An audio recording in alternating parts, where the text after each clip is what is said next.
Hello, hello, welcome to another fabulous episode of Tea with Tay. Today's a very different episode.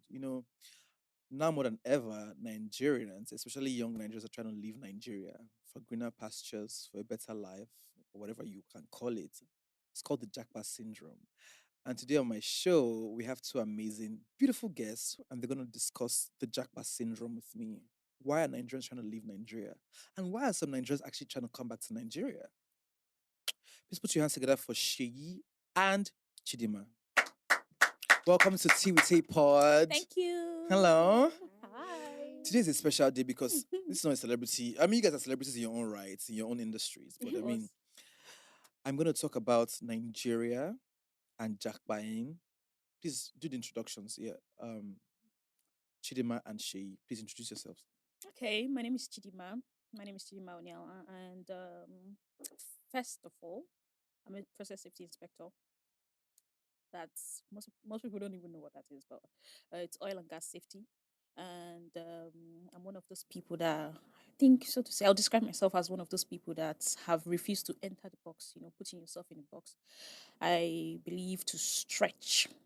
Do as much as you can do till you find your path, or your path might even actually be diversified like that. So I also do web designing, business analysis. Yes, I speak French very well. Oui, oui. Oh, oui, oui. Oh my god. Croissant, croissant. Oh, je ne sais quoi. C'est quoi?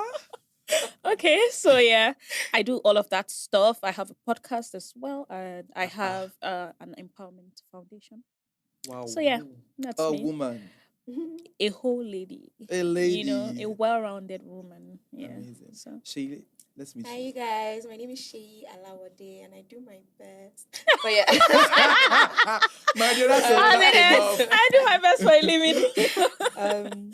But yeah, I'm 25 years old. I run a consultancy that works with tech startups and creative startups across the UK and Nigeria. So we basically help businesses, quote unquote, blow through marketing, business development, sales, strategy, and all that fun stuff. What else? Yeah, I think I'm a vibe. Like I really Yeah, am. so too. Yeah, that's me. And yeah, I guess the episode is very close to my mouth. As the episode goes on, You'll you guys will find out. I'm actually very excited for this episode. Okay, let me come to you, Chidima, quickly. Okay. You were born and raised here, right? Oh yeah. Tell me what it feels like to be in Nigeria. I think the very first thing is the dysfunctionality. I think. Jehovah. Oh yeah. God. I think Nigeria is very dysfunctional, and with every waking day it gets more annoying. We get angrier as Nigerians. For me, living in Nigeria as a Nigerian, the scariest part for me is the insecurity. When I say insecurity, I mean, talking of the terrorism, that one is far stretched. Let's bring it home. The security you do not have with your job, the security you do not have in your environment, the security you do not have as a person. What do I mean? First one, the security you do not have with your job. I'll take myself as, like, for example, I've had a good life. I can't even complain. I started working the year I finished NYC. The who know who factor came in, and I got a job immediately at 22. Fantastic life, right? And then I realized that all my friends at work, that's not supposed to be a problem, but it's just taking you through the journey, right? I realized that all my friends at work, it was that kind of job that all your friends are 50 something, 40 something, them baba them, that then be your friends, they go party 60-year-old, that kind of thing. But then the money was good. It was a fantastic opportunity. I had a good head start. And mind you, I did mass communication in Uniben. That's what I studied. And I badly wanted to be an actor.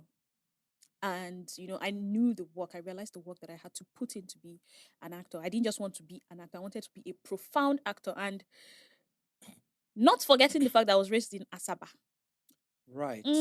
So I mean, I would say that I was in the very heart of where the whole acting thing was happening. But then, as God would have it, or as calculation and opportunities would have it, I got the job that I got in oil and gas. So I had to go, and it was good.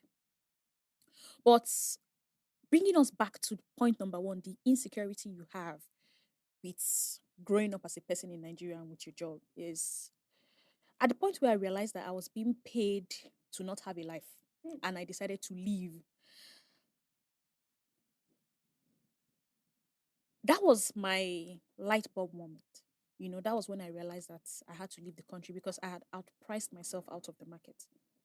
Now, I was living at the age of 26, and who would pay me as much as where I was living? I don't know if you understand. Who would pay me that much? What kind of job would pay me that much as a woman and as a young person in Nigeria? First of all, the great job opportunities that my friends were talking about, like if the job is great, they're talking about 400k, 500k. And I'll be like this, acting like I can't, I couldn't relate. And then everybody thinks that you're acting brand new. But So at 26, you're earning more than 400k, 500k at your. I was earning more than twice of that, on a good day, My minus sister. benefits. So I had outpriced myself out of the market. So at the point where I realized, okay, this money is good, but if I continue like this, I might not get married, I might not have a life, or I had disconnected from all my friends. Okay, so what happened was I was employed in Lagos, but I had to go to Eket to work. My point exactly. Did you hear that? So That's so that's somewhere like in the south. the other end of the country is in Akwa Ibom. Beautiful place, beautiful place. But the point was that was where the work was. That's where the oil storage is. That's where the companies are. Not a problem. But I was a young girl, very young. And me, I'm the life of the party. Do you get? So I wasn't partying. I wasn't leaving. I don't even get boyfriend. So you think that Nigeria robbed you of your like? No, I'm not even blaming Nigeria for that part. Okay. So the point we're taking from there is the fact that, that insecurity I'm talking about. I needed to leave this job, but after leaving it, where will I go? That I will have as much financial leverage. There was Security nowhere. like that. Which job? Which job? When the tech starts booming like this, it's not from COVID. Everybody realized that there was so much. I mean, tech had been there, but the tech opportunities, even Nigeria is still warming up to most of the tech jobs. So that was my light bulb moment. Like I was saying, I realized that okay, I priced myself. I have to leave. For me to get more than what I was getting before, I have to start looking overseas for opportunities. Yeah. For you, Seyi, were you born and raised here or? So my upbringing is so interesting. If I must say so myself. So I was born in the UK. And then my family moved here. So my mom and her twin. Just listen to my life story dynamic. I was pretty much raised by my mom and her twin, kind of, and they both grew up in the UK. So I was born there. Came to Nigeria, did primary school here, did 2 years of secondary school in Ibadan. Primary school in Lagos, 2 years of secondary school in Ibadan, and then I was off back to the UK at 13 years old. And that sort of dynamic meant that during most of the year, I was in the UK, but in nice holidays like Easter, summer, Christmas, all of that, I was in Nigeria. So because of that, I had, obviously, aside from the fact that I was young as hell, I had a very, very sheltered, Childhood. experience of what it's like to be Nigerian, what it's like to grow up in Nigeria, I enjoyed Nigeria in the good moments, dirty December, Easter, summer. Like I didn't then experience Nigeria every day. So it was really, really easy for me to be like, yeah, I don't know what people are complaining about. Like Lagos is fun. Like, what are you guys saying? But that simply wasn't everybody's reality. So that I think was my biggest realization in moving back. Like, oh shit, like this is Nigeria, and you're doing that as an adult. It's a big, big culture shock. So yeah, that's definitely impacted how, and to some extent, like why I moved back as well, because I felt like I was almost, it's going to sound super backwards because you basically just explained like insecurity, that sort of thing. But I almost felt like it was almost disingenuous to call myself Nigerian, but I only experienced Nigeria 3 times a year. It didn't really make sense. Like that's why that's why I want to have my kids. That's why I want to get married. It's why I want to build a life. And if I've quote unquote gained so much exposure over there, I don't really see how I'm adding value to a country that already has it. Like it makes so much sense to me, Sha, for me to have learned, upskilled, done all my shit, and then brought it back home to actually do something meaningful. And I think that's what I've been doing so far. How's Nigeria been to you so far? Nigeria has been soft. Let me not lie. Has been what? Soft. Like, yeah. And I understand I say this from like a very privileged point of view. Like that's something that I've always known. I've never denied it and I've always owned up to it. But at the end of the day, it is what it is. Nigeria has been kind of soft. It's extremely frustrating. But then I almost feel bad for complaining because it's like, You even have it good. do you understand? Like the average Nigerian, I was saying to my friend the other day, like the average Nigerian wakes up each day and they don't even have the luxury to think about, because we wake up and we complain about, oh, it's too hot, like it's all of this. Average Nigerian is complaining, thinking about what they have to eat that day, living hand to mouth. So it's like, in doing so, it makes you a lot more grateful and it makes you a lot more aware. Self-awareness, I'd say, is the biggest thing I've learned since moving back. And also just how to be more resilient. But in the UK, everything is just so convenient. Like there's something for everything. Like even down to transport, for example. So you have these things called Oyster cards. And an Oyster card is like basically when you, just for context for the listeners, like you have a card, a digital card, and you load money on it. You can do it online. You can do it at a train station. You can do it anywhere. And you just get on a bus, you tap it and you enter. It's just that simple. You don't need to worry about change. I don't even know if they even accept cash anymore. I don't know. You don't need to worry about any of that. So going from that to having to sort of do everything at a grassroots level, it's so different. Like it's so different. And I just felt like I wasn't getting that push. Like I wasn't getting that drive that I wanted. I don't know what's wrong with me. Like there's just this kind of hustle that I felt like being in the UK wasn't giving me, you know. You know what's so funny to see is the chasm between both of you. Like, this one has been in Nigeria all her life. Nigeria has stressed her so much. She wants to run away. Yeah. You would use Oyster card for UK. You want to run back. But you know what the thing is about Nigeria? I like to think that I'm very patriotic. I like to think that, um, I really like my country. But on the one hand, I'm just like, if I wasn't Temisan, if life wasn't going this way for me, would I still be here? So I feel like, once you And sorry, not to cut you short. So I'm saying that, are you leaving because of the fact that, you know what, you want a better life, or the thing is so bad, or like, I want to know why you had it up to here. have you had it up to here? Because this job where you get so you're living the lifestyle right now, but then again you still want to leave. it's actually bold for you or for people to think that people want to relocate either because they're not patriotic or because of Sapa or because they're not having it good. You know how they say you have to hit rock bottom before you realize how bad things are? Things are bad in Nigeria now.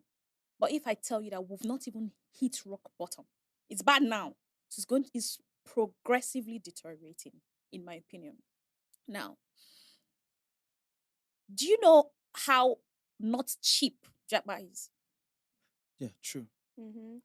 I don't know. Do you know how Please give me perspective expensive? on the process. I'm going to come to the process Okay. actually. No, we'll get to the process, but to your question of the reason, is it because it's not good or is because Nigeria has gotten to a point where your money can save you, in my opinion. If it could save you, let's not throw stones or mention names. Most of the rich, the movers and shakers, when they get sick, I'm reaching for sickness because it's a low hanging fruit, right? When they get sick, they have the money, right? Why don't you take your healthcare here? It's because it is not here. So if you're not fast enough, if you die before you reach where you go, but you get money. Yeah, that thing about your money can save you. I totally agree. And growing up in a very sheltered, privileged, like unaware, quote unquote, circle of people. So there's a bunch of us that, I actually wrote my dissertation on this. Quite frankly, like we went to the same schools, like our parents put us in the same areas, we grew up in the same neighborhoods. Like that is how Nigeria's quote unquote 1% works, right? It's intentional. They put Mhm. you with each other. And what it does is that it creates this sense of just cluelessness. Like Mm. you would not even believe how clueless a lot of these people are. And the concept of Nigeria happening to them, they just can't fathom it. It doesn't make sense. I totally get what you guys are saying because, lately I've been traveling a lot, and no matter how much money or affluence that you even have as a Nigerian, once you cross these borders, once you get to immigration in another country, first of all, you're already Just the relegated because same, of your yeah. passports. You understand? And as much as I love my country, I'm like, I want another passport. Like, I really don't want to be looked at like a criminal after all this hard work. I remember one time I was in Morocco, and they took me to like the police area. Every other people they pass. You understand? And they took me to the police area. The only thing that really just got me out of that space quickly was because I showed them my Netflix thing that I'm an actor, I'm on holiday, and I'm just like, how bad have we gotten as a country that you know what? I have to literally pull the strings to cross immigration. You Temisan, understand? And when people say Nigeria, don't let Nigeria happen to to you. you, Mhm.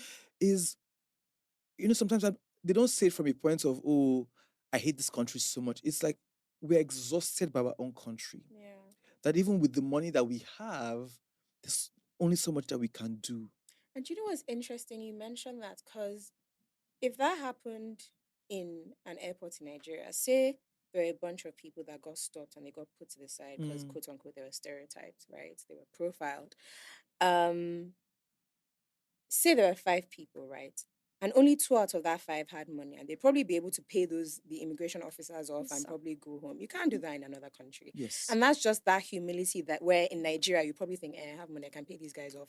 Fuck these guys. Like, Mm. you can't do that elsewhere. And I think that is the humbling part of, especially when the upper class visits other countries. Like I was saying to Chidinma earlier, the reason why I think that was the first question she asked me. She was like, "Are you Japan or did you come back?" And I was like, "I came back." And she was like, "Why?"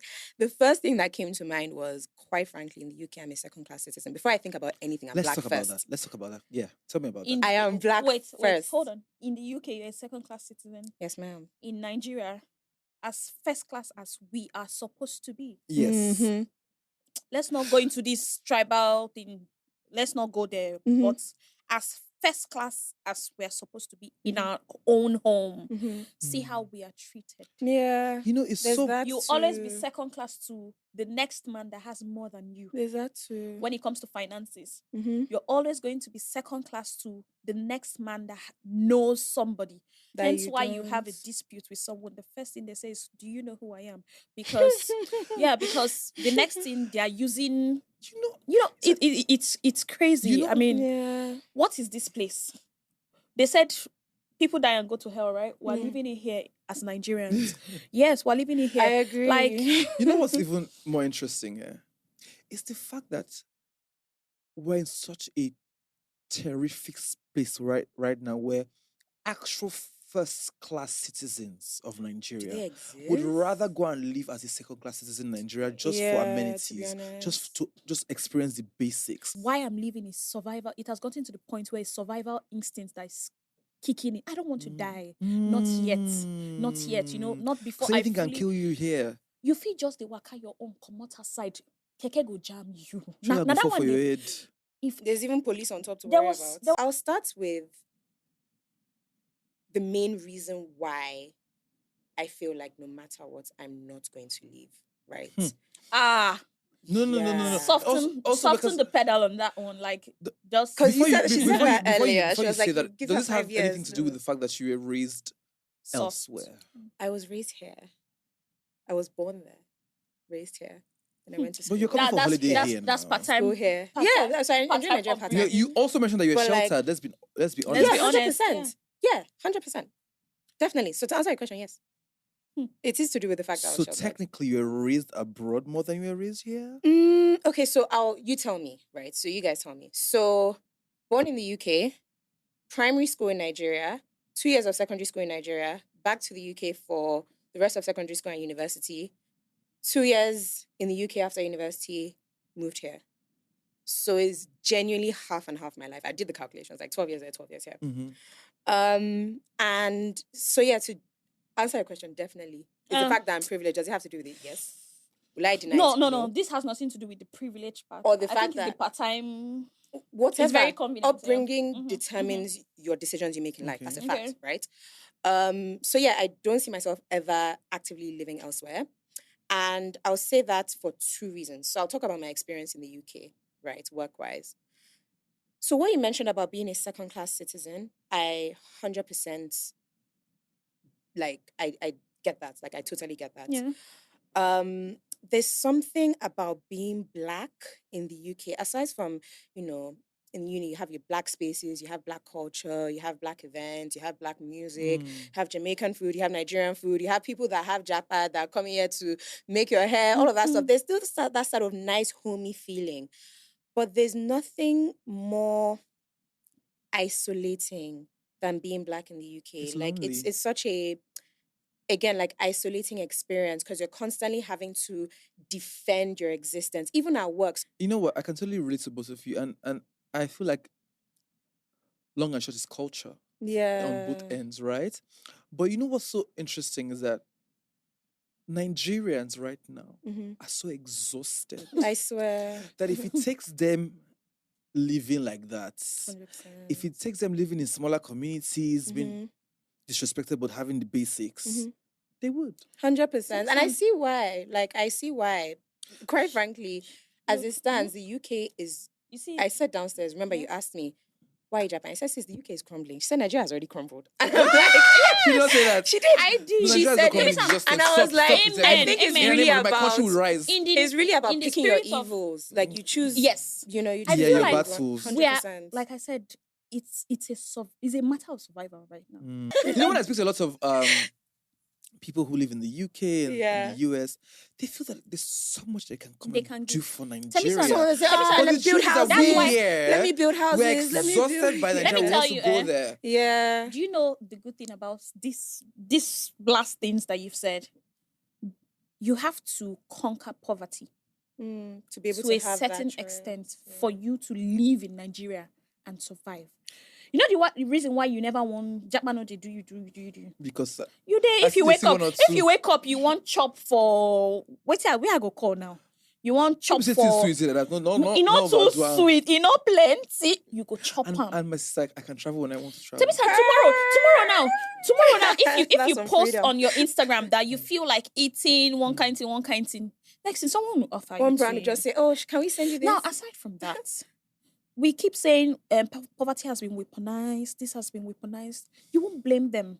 I mean, before you talk about integrity, there has to be something in your stomach. Yes. People are hungry. That's why I said You people have leave to, hand to yes, mouth. you have They to don't have the conquer luxury to think a certain level of other poverty things before you are aside able from to that. start talking. Privilege, that's a privileged decision. You want to come 100%. and offer. Your offer. Because Chidinma, to be That honest, person which belle food they offer when something. I got out of uni, yeah. part of some part of the plan was that, you know what, if I do this job for the next, because I was working in comms, right? So if I did this job for like a year or two, if the team no click or it's not looking up after a while, my uncle was like, you know what, you come and marry somebody here and get papers. And to be honest, I considered it for a long time.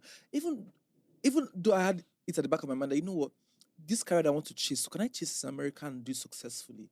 I think I'm one of the few ones that got lucky, right? Because I know I can tell you how many friends I've lost to the diaspora. I swear. You understand? People that, you know what, they didn't have this luxury of, you know what, doing this. But you have this need to come back and give back and everything. But you already knew that there was a lot of dysfunction here when you were coming back, right? So you were prepared for it, right? Yeah. How's it been so far since you got back? Is it what you expected that you're seeing now? I mean, I had never experienced Nigeria as an adult, like full-time Nigeriaing. So I didn't know what to expect. All I knew was that I'm here and I have to make it work. I'm a career babe, like I'm all about work. So the main thing was, how the hell am I going to push my career here? How the hell am I going to make money? How am I going to do what I was doing there over here? And I actually found out that, I don't know, you guys may agree or disagree, but the opportunities were like 10 times more. Here? Yes, 100%.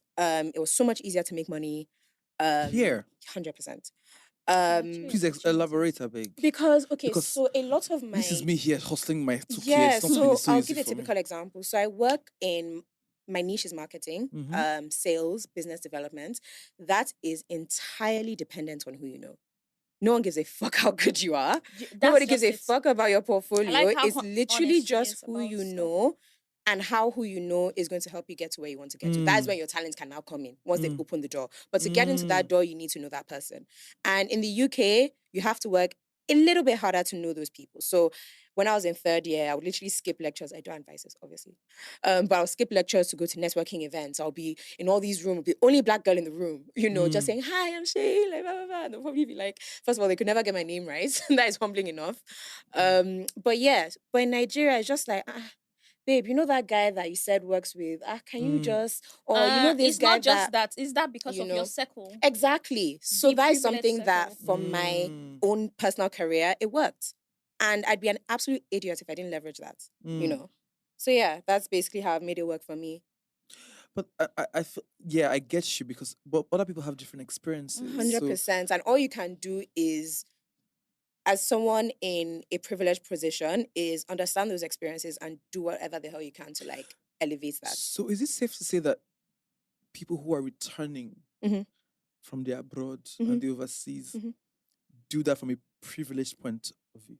Yeah, because they have the option. They have the options to, quite frankly, Nigeria is good. Do you want me to tell you something? This is just the truth and the honest truth. When there was a lockdown in the UK, I knew people flying private. You couldn't leave the UK, you couldn't enter Nigeria, but I knew people getting on jets to enter the country. So that is just the reality that a lot of people aren't aware of.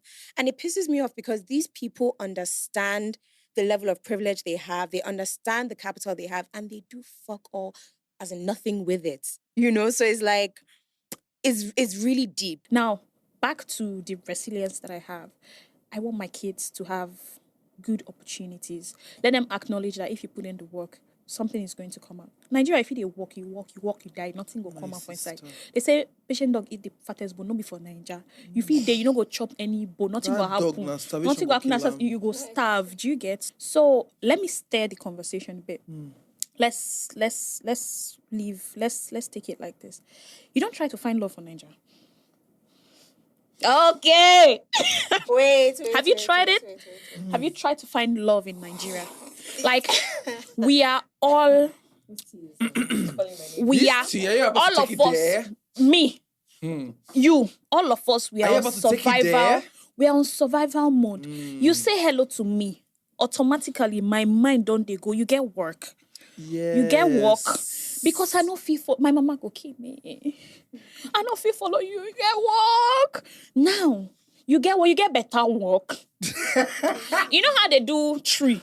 You know you're saying so true because I never think about like because actually when you say hello to a girl, first thing that she's saying is that you get what do you do? Can he take care of me eventually? Yes. Now. Not everybody. No, in Nigeria. Let me correct you. Don't do that. Let me correct you. I'm not talking of benefits, girls. Come again? I'm not talking of benefits benefits. Okay, contextually, right? I'm talking of me as a woman that your own money. I am working. I am working. Temisan, my friends are tired of me because tomorrow I'm telling them I'm doing another course. One of my friends told me the other day, they tire. What you don't they do again? I said I stay, I go learn French. What did they do? Make us see whether opportunity will come from there. I'm always stretching myself. In every point of Nigeria, whether it's in marketing, we call them class A to D. So there's class A, B, C, D. In fact, there's even now class E. So it's like everybody wants to have that little bit of power over the next person. Even when, as simple as when you go to certain estates, the way the security guards act, number one, those access guards, the way they even, Lekki, I swear, PTSD, right? So it's like we claim to want a better country, and you actually need to see the way it's little things. It's the way you notice it by the way people talk to people that can't owe them anything, that can't even do anything for them. People that claim, better Nigeria, and you actually see the way they handle people that can't offer them anything. Also, I feel like a lot of us have been suppressed over time, and the one time that we finally you want to show maybe power or some purchasing power or buying power. We just want to. But is that justifiable? You know who I be? No, but it's what it is. It's continuous. So, like it's. I told you that I was traveling. Then Mhm. when I come back, we'll do it. Yeah. So I traveled after election.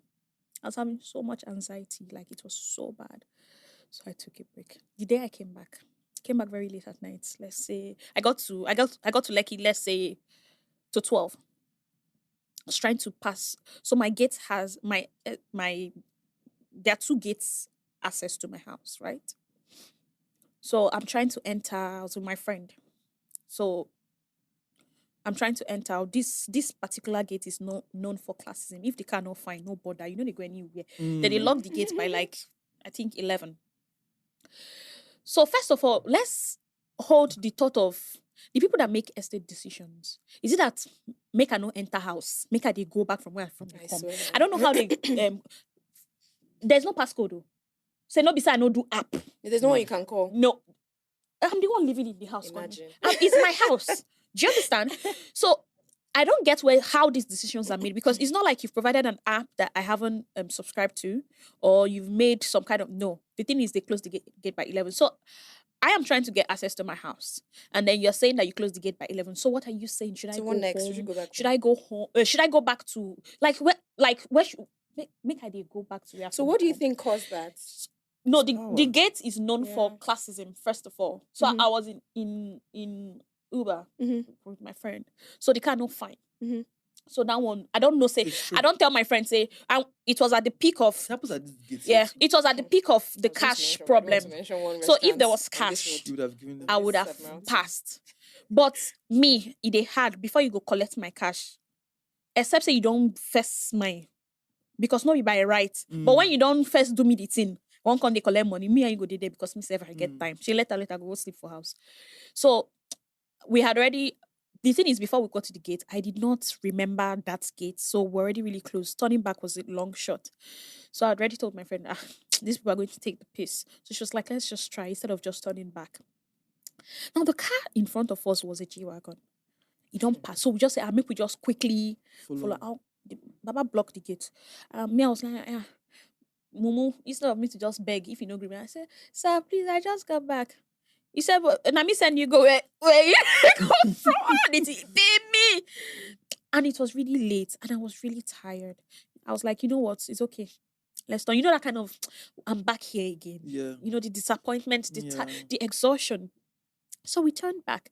Now this place is built in a way that if you go and turn, like you go back to the express, and then you enter. My house is set up in a way that you have to come and pass this same gate. So this is the gate. I've come like this. So you have to come and pass. Like you're not entering the gate. Yeah, but you just pass it to now go to my house. So as I was coming, I don't see one Maybach. They exit. You know, I was trying to enter. They exit. It impay me. As we just passed the gate, I say, okay, stop, wind down. I say, waka. It impay me. You know, when Nigeria disappoints you to a point that, like, this one is not even Nigeria. Like, it's not a Nigerian problem. Is what Nigeria even does to you. You know, this power has been given to you at such a small level. I think it's just the systems that we've had over time, and it's crazy. people have become part and parcel of that system. It's crazy. And because they've experienced some level of oppression, they want to execute that oppression on everybody. But I mean, God will help us. For you, Chidinma, you know, it's so funny how when Nigerians are trying to leave Nigeria, nobody knows until they've traveled. Why are you so comfortable coming on this podcast to even let people know that I want travel? You know, they fear say maybe What do you want to do me? when you're your auntie Right, in it's the going to village. be What do you want to do me? No, but you know that. Okay, you're coming from Nice. a spiritual standpoint, like religious. No, and, naturally, like, it's like a Nigerian thing because Nigerians don't let people know. It might not even be spiritual. It might just be like, you know what if this is not click? What if I mean, I evil eye you, my boss fire me because some bosses safe once they don't say you want jackpot, if he just fire you. most times you have to understand yourself, your path, like how life works for you. Most people believe in different things, witchcraft, da da da da da. I believe in process. You say for you won't do me something. You know the one why I do you. How you go to know who they do you? Usually for this country, none of them know who they do us. You reveal it in a dream, spiritual dream. Who are you serving? Who are you serving? No, you really your eyes. Who you, Temisan? Who are you serving? So many people they which don't they serve God. Are we getting into that? I'm just Can saying. we get so- no? But can we so- get into so that? the thing is- is that time? Because we have Not on this podcast. Leave me alone. The thing is, he that is in me is greater than he that is in the world. her. Now let me tell you. Now you where the reason say if I no go, say I fit die. Shame me. I dey feed since now you they give me food chop. Do you understand? When it doesn't work, you sit. Mhm. You sit it out and continue to try. Like I told you, resilience of a tennis ball. It's not If the end that of the doesn't world, work, yeah. something here, something bigger is what kept me. No be you. You not fit. You don't chop bellyful. Yeah. Now your winch. How much you buy them? My sister, you're Do a you force. understand? So you're wasting your time. But what is it now like with your the relationship with your family and friends, people that you're gonna leave behind? You know, are you gonna miss them? What do you how So- do you feel about moving? I like to think that if it gets good for me, gets really good for me, it's like a channel for so many other people to get opportunities. I know my strength. I realize what I'm called here for. I was called to bring ease to other people. Hence the Empowerment Foundation that I have. It's to bring ease to you, provide you information, provide you help in whatever way that we can or that I can. Do you understand? So, am I going to miss people? Yes. But there's a community to build everywhere. They are right. There are more Nigerians going outside the country. We're going to build a community. But There's for already me, existing for me, communities. leaving is creating an opportunity for my siblings. I have a lot of cousins, you know, creating opportunities for my cousins. I'm standing in gap for them, you know. So that's I think that's it for me, you know. So I mean, yeah. Seyi, for you, what's coming back? What advice would you give somebody who's about to return to Nigeria that you wish that you knew before you came back? Something I wish I knew. So I would say most people coming back to Nigeria are either coming for the first time, so they're probably Black Brits that are like, fuck London, like I'm tired of this. I want to live at home, or they're people that like me were like back and forth, in and out, that sort of thing. I would say whatever expectation you have, crush it. Like is not I had to come with a there's no Oyster blank card, slate. like there's no ease of life, there's See, and this no Oyster card. yo, because it's like that shit just makes Bueno. it so easy to go anywhere, almost too easy, you know. But yeah, there's no ease of life, there's no convenience. If you're here, have something that drives you, because if not, you find yourself back there. Like have a why, have a reason, have some sort of urge to give back. I feel like I said, going back to that guilt thing, I don't think it's fair to have so much exposure, so much privilege, and come here and just be running on vibes. Like use that to offer back to someone. Like start a company if you can. Like hire people. Like do you get what I mean? Because you have the resources, you have the material, you have the access. So use it wisely. Is what I would say.